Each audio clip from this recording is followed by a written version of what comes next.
তো বন্ধুরা, গরমে যদি তাড়াতাড়ি রান্না করতে চান আর যদি টেস্টিও খেতে চান, তাহলে কিন্তু চটপট করে বানিয়ে নিতে পারেন এই রেসিপিটা। নমস্কার, কেমন আছেন সবাই? আর এর মধ্যবিত্ত গৃহবধূ চ্যানেলে সকলকে স্বাগত জানাই। বানাবো আজকে ডিম বেগুনের ঝাল। তার জন্য কিন্তু গাছের ছোট ছোট বেগুন নিয়েছি।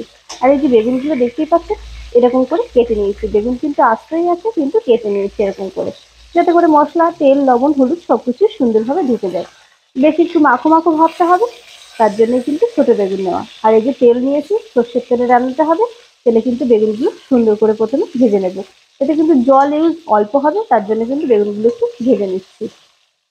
দেখতেই পাচ্ছেন ভাজাগুলো কিন্তু আমার হয়ে গেছে। এবার চলুন এগুলোকে নামিয়ে নিই। বেগুনগুলো কিন্তু বারবার বলছি আস্তেই থাকবে, তাহলে কিন্তু দেখতেও যেমন সুন্দর হবে, খেতেও কিন্তু টেস্ট হবে। দেখাটা তো আগে, দেখা সুন্দর না হলে কিন্তু আমাদের খেতেটা ইচ্ছা করে না, ওই জন্যই কিন্তু এরকম আস্তে রাখা। তো চলুন নামিয়ে নিই। এবার দেখুন শিলনোড়ায় নিয়ে নিয়েছি ধনে, শুকনো লঙ্কা, পেঁয়াজ, আদা, রসুন। খুবই অল্প পরিমাণে নিয়েছি, যেহেতু আমার কোয়ান্টিটি অল্প। এবার চলুন বেটে নিই। পেঁয়াজগুলোকে একটুখানি সরিয়ে রাখি। প্রথমে জিরে, জিরে বলছি ধনে, এখানে জিরে কিন্তু আমি ইউজ করিনি। ধনে আর শুকনো লঙ্কাটা বেটে নেব।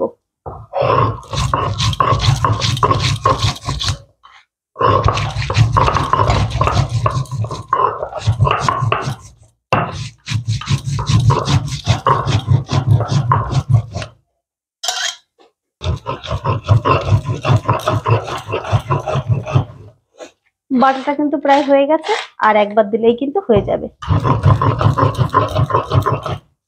মশলাটা অল্প, তাই আর মিক্সিতে দিলাম না, শিলেই বেটে নিচ্ছি। ব্যাস, এটা কমপ্লিট। এবার এই যে আদা, রসুন আর পেঁয়াজটুকু বেটে নেব।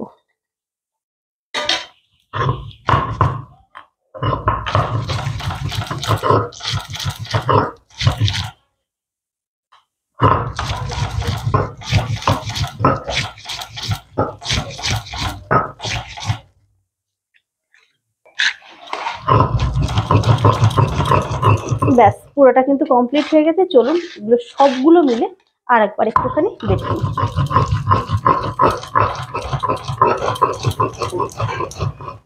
ব্যাস, হয়ে গেছে মশলাটা। চলুন এবার রান্নাটা শুরু করে দিই। প্রচন্ড গরম, তাড়াতাড়ি করে নিই চলুন। এদিকে দেখুন ডিমগুলো কিন্তু সেদ্ধ করে ছাড়ানো হয়ে গেছে। এবার কি করব, এগুলোকে না এরকম করে কাট লাগিয়ে দেবো। তাহলে কি হবে, মশলাটা কিন্তু সুন্দরভাবে যাবে। সবগুলো ডিমেই কিন্তু এরকম করে কাট লাগিয়ে দেবো।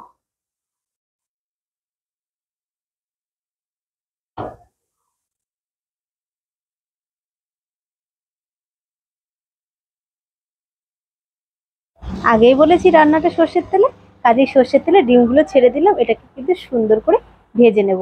আর এই যে দিয়ে দেবো অল্প একটু লবণ। এতে কিন্তু একদমই হলুদ ইউজ করব না, কেননা হলুদটা এখন যদি দিই তাহলে কিন্তু রান্নার পরে কালারটা ভালো আসে না, আমি দেখেছি। তো শুধু লবণ দিয়ে ভাজলে রান্নার পরে কালারটা কিন্তু সুন্দর আসে। তো চলুন, প্রায় ভাজা হয়ে গেছে। ডিমগুলো কিন্তু ভাজা হয়ে গেছে। চলুন এবার এগুলোকে নামিয়ে নিই।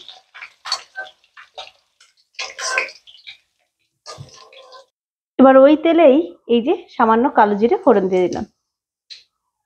এবারে যে মশলাটা দিয়ে দেবো। বাটি ধোয়া জলটা একটু দিয়ে দিলাম, তাতে করে কি হবে, মশলাটা কিন্তু সুন্দরভাবে কষা হয়ে যাবে আর তলায় লাগবেও না। এবার দিয়ে দেবো একটু হলুদ। লবণটা দিয়েই দিচ্ছিলাম, এবার একটু হলুদ দিয়ে দিলাম। এবার চলুন এটাকে সুন্দর করে কষে নিই।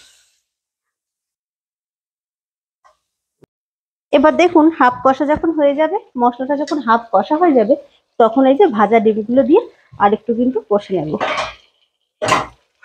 তাতে করে কি হবে, ডিমের ফ্লেভারটাও সুন্দর হবে, আর এই যে মশলার যে ফ্লেভারটা, সেটাও কিন্তু ডিমের ভেতরে সুন্দর করে ঢুকবে।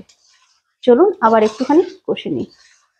কষা হয়ে গেছে, এবার চলুন এটা করে অল্প জল দিয়ে দিই। বেগুনটাও আমাদের ভাজা, বেশি জল কিন্তু এতে লাগবে না। ব্যাস, এবার একবার ফুটে উঠলেই ভাজা বেগুনগুলো এতে দিয়ে দেব। এটা কিন্তু একদমই ঢাকবো না, যেমনটা বলেছিলাম একবার ফুটে উঠেছে। এবার চলুন এই যে বেগুনগুলো, এগুলো দিয়ে দিই।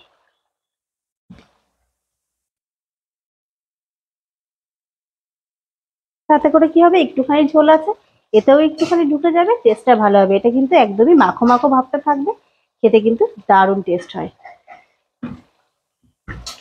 এবার হালকা করে একটুখানি নেড়ে চেড়ে দিই।